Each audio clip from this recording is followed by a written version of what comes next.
Shalom.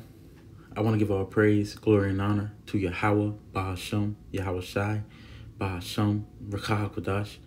Double honors to our apostles and elders of Great Millstone who does lead and rule well. Salutations and shalom to all you hopeful like Akim, pushing out this word in sincerity and in truth to the four corners of the earth.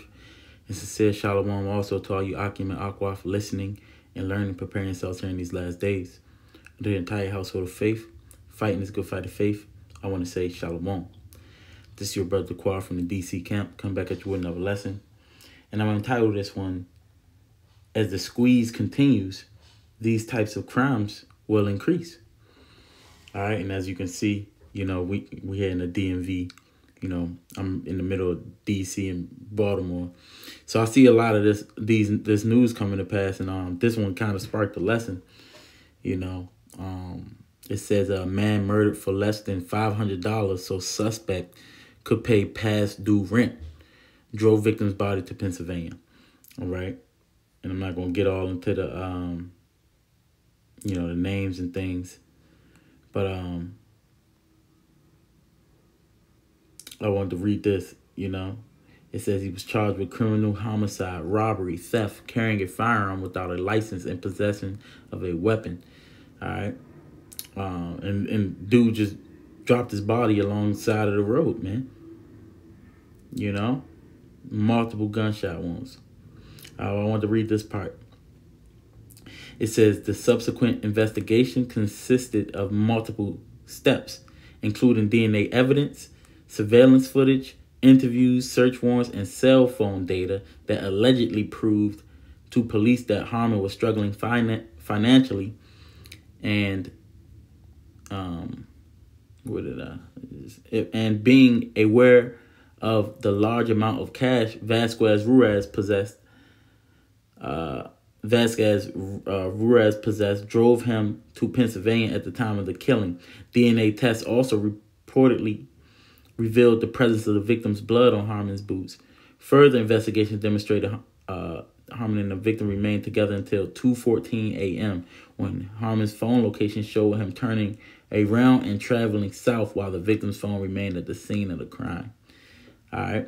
And then it says it was discovered that Harmon allegedly deposited $485.55 into his Cash App account on 8:39 a.m. and detailed his car at 12:35 on April 23rd and made a rent payment for $998.99.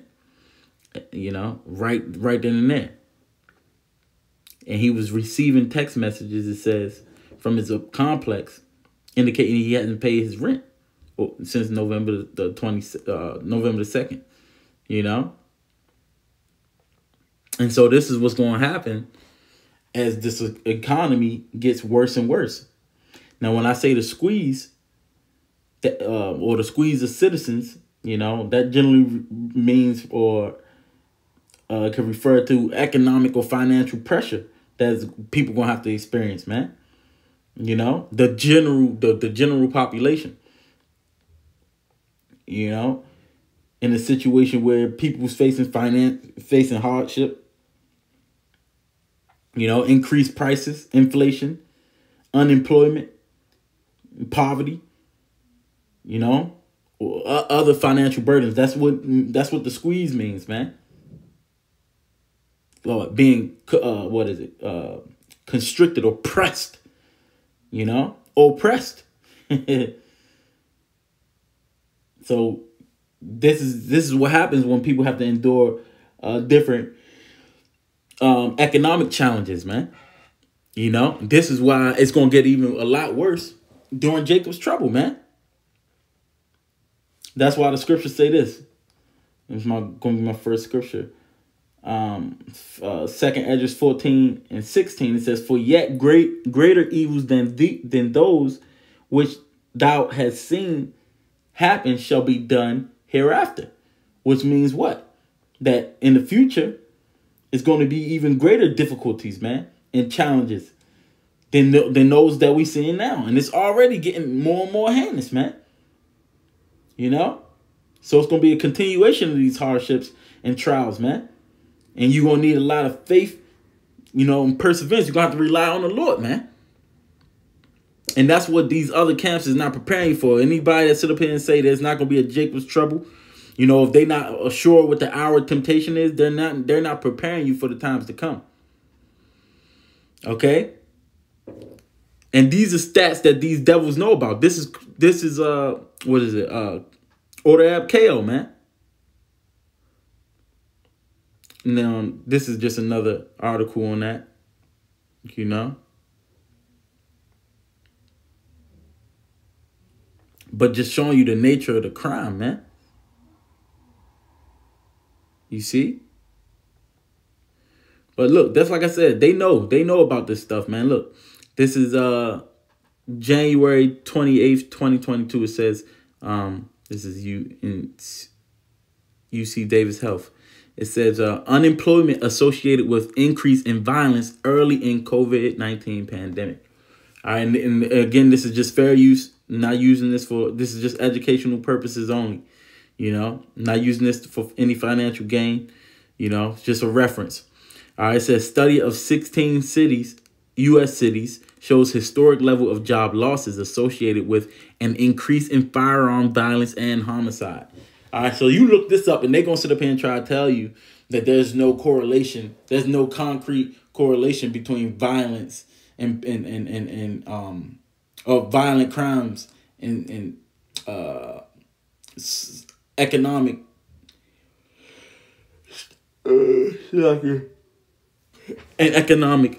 downturns in the society, man. You know, but then it's all about asking the right questions, because you turn around and you'll find this, man. And then, you know, let's not be crazy. We see it happening. Anyways, this Sacramento, it says the sharp rise in unemployment during the 5 months of the pandemic was associated with an increase in firearm violence and homicide in 16 American cities. That's the finding of a new study that researchers at the Violence Prevention Research Program at UC Davis. The study was published in the Journal of Urban Health. Okay. It says the researchers did not find a corresponding increase in other crimes such as aggravated assault, burglary, larceny, theft, motor vehicle theft, and robbery. Economic disadvantage and income inequality have long been associated with increased risk of violence, said Julia Schleimer. Well, I don't know how to say her name. It says the lead author of the study and a research data analyst at VPRP. Our results indicate that the acute worsening of economic conditions, as we saw at the beginning of the, pandemic, may also increase violent risk. Now, what does that make you think of? This is Matthew 24:12. It says, and because iniquity shall abound, the love of many shall wax cold. It says, a man, which pretty much just means, or depicts man during times of severe distress again, which what does the word distress mean? Like I said earlier, press, extreme anxiety, sorrow, pain, distress, danger, anguish. All right, it says, and societal breakdown, where individuals, so pretty much what it's saying is individuals, they're not going to have no compassion on each other, man. Not on their neighbors, So it's showing that people going to resort to violence and destroy people. What is it? It was another one that I wanted. Hold up. 1 second here. I think it's 2nd Esdras 15.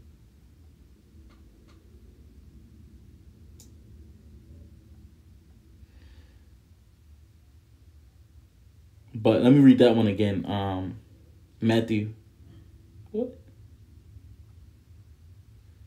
24:12 says, and because iniquity shall abound, the love of many shall wax cold. Right. And like I said, it's pretty much saying, it's predicting the time of lawlessness. That was a prophecy, man. And it's about to be fully fulfilled now, man. And we seen what happened back then, when the Romans besieged our people.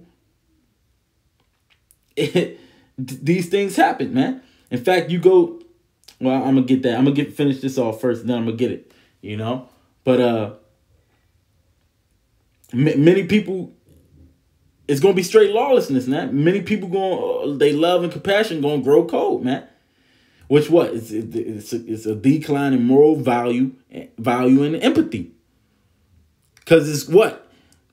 Kill or be killed. It's a survival of fittest. That's going to be their mindset, man. Especially when these people ain't they're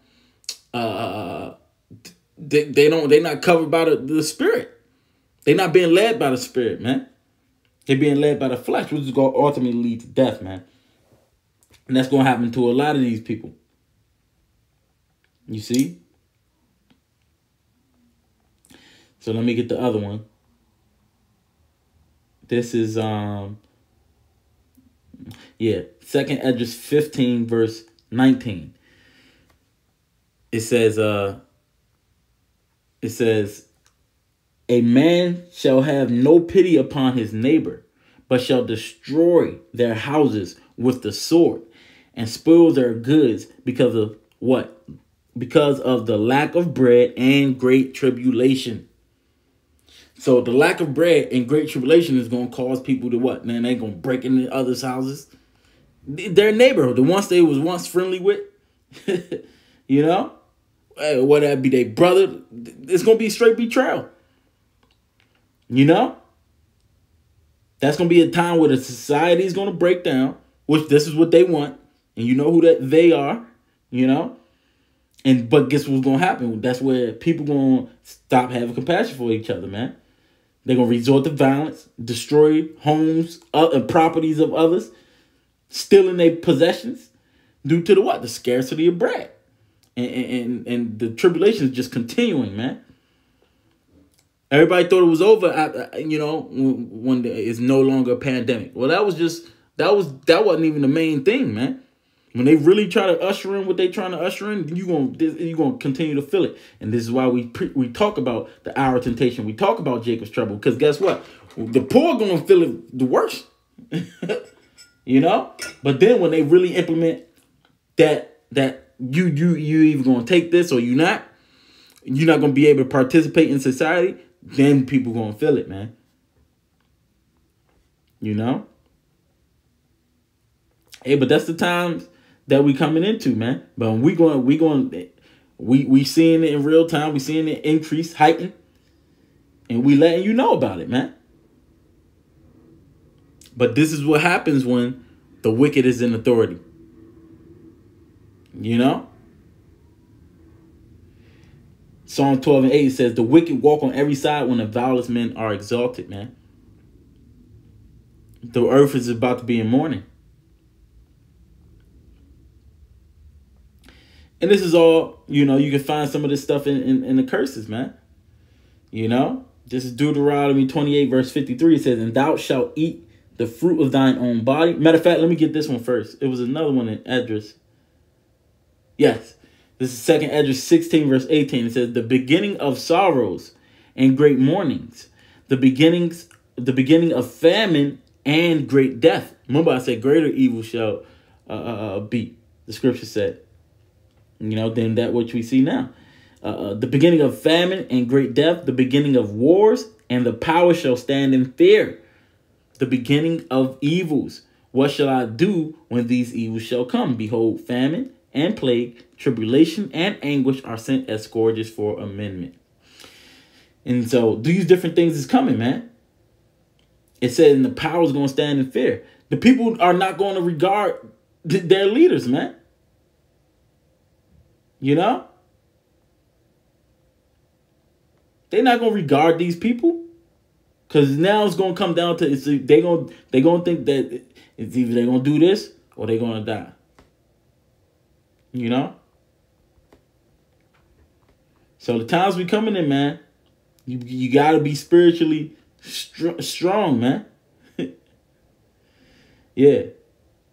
It says, well, let's get it. 2 Esdras 15, verse 14, it says, woe to the world and them that dwell therein, for the sword in their destruction draweth nigh.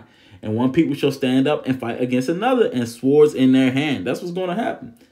For there shall be sedition among men, and invading one another. They shall not regard their kings nor princes, and the course of their actions shall stand in their power. And this is why those type of crimes is going to increase, man. This is why you're going to see a woman flocking to men, especially men of the Lord that's moving in wisdom. Okay, the no cowards gang, okay, is going to be destroyed, thinking they Superman in those days, man. Instead of being led by the Spirit, you're going to be led by the flesh. Oh, I looked this up. Let me show you.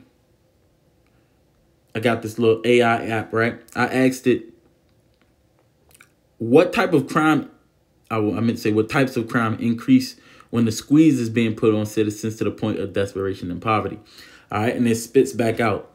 There's no single type of crime that uniformly increases when citizens are squeezed to the point of desperation and poverty, as the dynamics can vary depending on various factors. However, several types of crimes are often associated with such circumstances.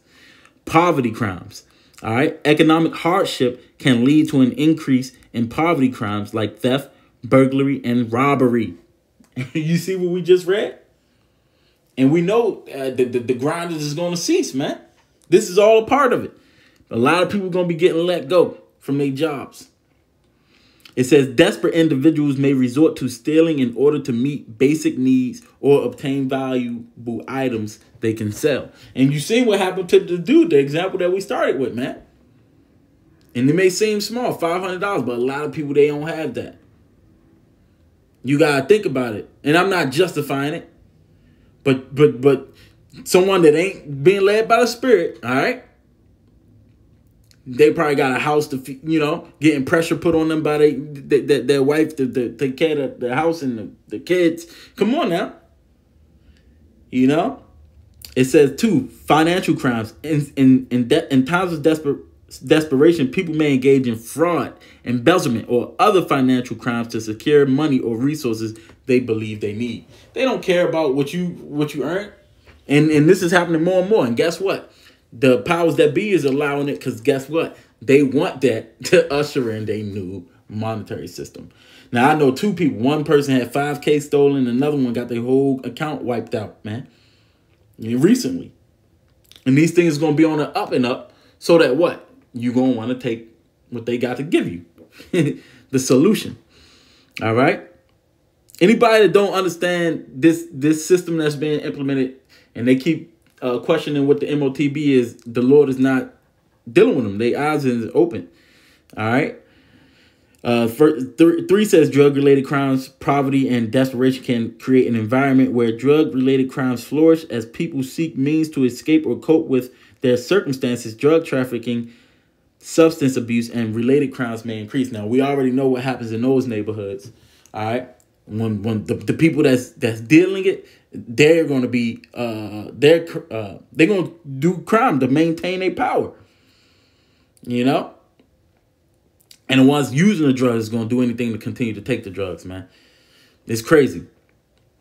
It's 4 says violent crimes, while poverty alone, this is the one that I wanted to highlight anyway, while poverty alone does not directly cause violent crimes, desperation can heighten tensions and increase the likelihood of interpersonal conflicts. In extreme cases, individuals may resort to violence to solve disputes or to maintain resources. All right. And what happened when there was a famine amongst Jake? What is that? Damn. I may have forgot. I didn't write down this. Oh, did I?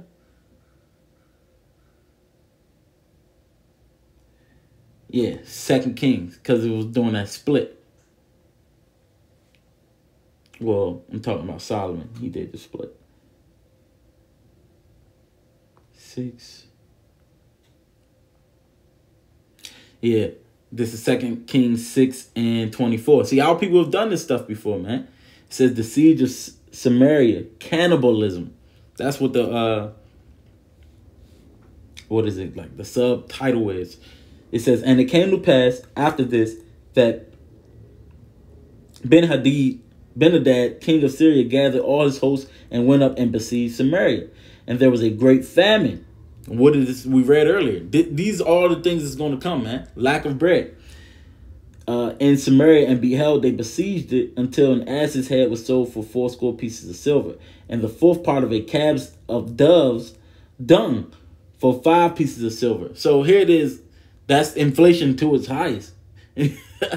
Fucking shit that we don't even eat. A donkey's head and fucking shit for all them pieces of silver, man. 80 pieces of silver, 5 pieces of silver for a piece of, yo. But look, so that's how bad it's got. And they're going to run out of every other option before they get to this point. It says, and as the king of Israel was passing by upon the wall, there cried a woman unto him, saying, help, my lord, O king. And he said, if Yahweh do help thee, do not help thee, whence shall I help thee? Out of the band floor or out of the winepress? And the king said unto her, what aileth thee? And she answered, this woman said unto me, give thy son, that we may eat him today, and we will eat my son tomorrow. So we boiled my son, and did eat him, and said unto him on the next day, give thy son, that we may eat him. And she have hid her son. And it came to pass, when the king's, well, that was pretty much what I wanted right there. Just going to show you that they was eating they sons. And you keep reading, you'll see how, he solved that issue. But that's what happened, man. And this is what the curses say. Matter of fact, I wanted to get this part. I'm gonna read it, but I'm gonna send this part. Let me see if I can there we go. All right. So I'm going to read. This is Deuteronomy. One second. Yeah, this is Deuteronomy 28, verse 53. It says, and thou shalt eat the fruit of thine own body, the flesh of thy sons and of thy daughters, which Yahweh thy power hath given thee, in the siege and in straitness wherewith thine enemy shall distress thee. All right, so the siege, straightness, that's the squeeze right there, man. You being backed into a corner. It says, so that the man that is tender among you and very delicate, his eyes shall be evil toward his brother, and toward the wife of his bosom, and toward the remnant of his children, which he shall leave, so that he will not give to any of them the flesh of his children, of the flesh of his children, whom he shall eat, because he have nothing left him in the siege and in the straitness wherewith thine enemies shall distress thee in all thy gates. Now you can see right here, it goes into that. It says the Roman armies at length besieged, sacked, and utterly desolated Jerusalem. And during this siege, the famine was so extreme that even rich and delicate persons. So there's two different, the ones I read in Kings and this one is representing two different things, man. But there's no new thing under the sun, and it's going to happen again. Both men and women ate their own children and concealed the horrible repast, lest others should tear it from them. And that's another thing that happens. You people, you think you want to hoard up, different goods and shit. Like, these people not going to come and try to take it. They're going to break into men's houses, man. It says, a woman snatched the food out of the very mouths of their husbands and sons of their fathers, and what is most miserable, mothers of their infants. And in every house, if there appeared any semblance of food, a battle ensued, and the dearest friends and relations fought with one another, snatching away the miserable provisions of life. A woman distinguished by birth and wealth, after she had been plundered by the tyrants or soldiers of all her possessions, boiling her own suckling child, ate half of it, concealing the other half, reserved it for another time. All right, this is hey, prepare your minds for this, man. But this is what they bring it to you, and you don't hate these people. This is Micah 7 verse 2. It says, the godly, hold up, because I see it on this joint. I see Micah 7 and 5, but I want to get Micah 7 and 2. All right. This is Micah 7 verse 2. It says, the good man is perished out of the earth, and there is none upright among men. They lie in wait for blood. They hunt every man his brother with a net. And this is another passage that pretty much portrays a society where people that's godly is going to be scarce. It says that in the last days. I'm going to get that. You know, I'm talking about the godly, man. It's going to be scarce. You know, people, they're going to become violent, deceptive, and they're going to prey upon one another, man. Because they're going to be looking out for themselves. You know, all these passages is highlighting a breakdown in social order. You know, the loss of empathy. An increase in what? Violence in the times of adversity, man. You know? So, hey, we do these lessons to show you, you know, make it plain upon tables that these times that's coming, that's going to arise. Hey, this is why we got to trust in the Lord, man. All right? Did I just forget my...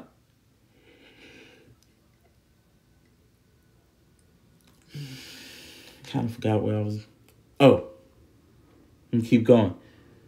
Micah 7 and 3, it says, that they may do evil with both hands earnestly. The prince asketh, and the judge asketh for a reward, and the great man, he uttereth his mischievous desire, so they wrap it up.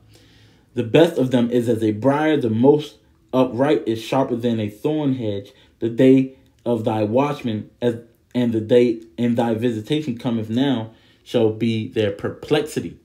Look at that word perplexity. It's confusion, man. Yeah, confusion, perplexity, confounding. And it's going to be a great confusion. That's why it says, trust ye not in a friend, put ye not confidence in a God, keep the doors of thy mouth from her that lieth in thy bosom. All right, because there's going to be a lot of betrayal in these times to come, man. You know? But I think I pretty much hit the point. I'm going to grab probably one more. And then I'll call it that, man. 2 Timothy 3.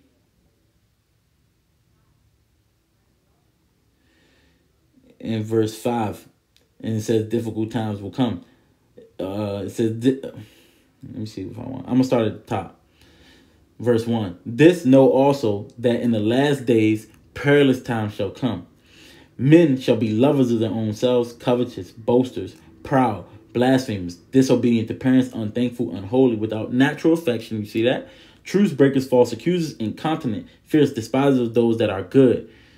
It says traitors, heady, high-minded, lovers of pleasures more than lovers of God, having a form of godliness, but denying the power thereof, from such turn away. And us that's trying to, you know, that's walking in the Lord, they're going to really, it says, spoiling and destroying them that fear the Lord. You're going to have people betraying you because they going to want these benefits that they're going to be offered, you know? Hey, so Lord willing, that lesson was edifying. To the next one, I want to give all praise, glory, and honor to Yahweh, Bahasham, Yahweh Shai, Bahasham, Rakah Kodash. I want to say Shalom.